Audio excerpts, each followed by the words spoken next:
d'assises vous déclare coupable du meurtre de Madame Claire Roussel. Vous êtes condamné à 30 ans de réclusion criminelle. Vous restez détenu. Non mais sérieux, c'est pas possible.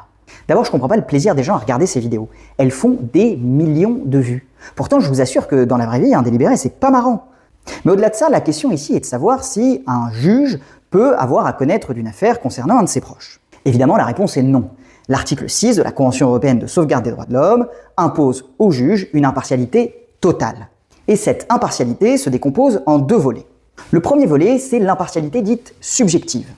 Pour résumer, le juge ne doit, au moins en apparence, pas exprimer son opinion sur la culpabilité de la personne qu'il est amené à juger.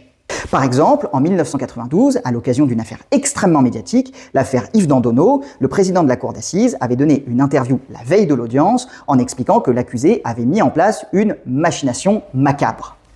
Bon, et si le président dit que l'accusé a mis en place une machination macabre, c'est qu'il le pense coupable et donc qu'il n'y a pas d'impartialité subjective. Récusé. Le deuxième volet, c'est l'impartialité objective. Elle se matérialise en droit français par l'article 111-6 du Code de l'organisation judiciaire qui interdit à un magistrat d'avoir à connaître d'une affaire qui concerne un de ses proches.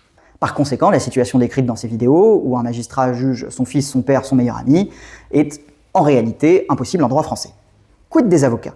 Ont-ils le droit d'intervenir dans une affaire qui concerne un de leurs proches? Naturellement, l'avocat doit éviter le conflit d'intérêts, ce qui l'empêche mécaniquement de plaider contre une personne qu'il connaît bien. En revanche, rien ne s'oppose, techniquement parlant, à ce que l'avocat défende un de ses proches. Mais c'est fortement déconseillé. Quand vous défendez un de vos proches, vous pouvez manquer du recul nécessaire à la bonne réalisation de votre mission.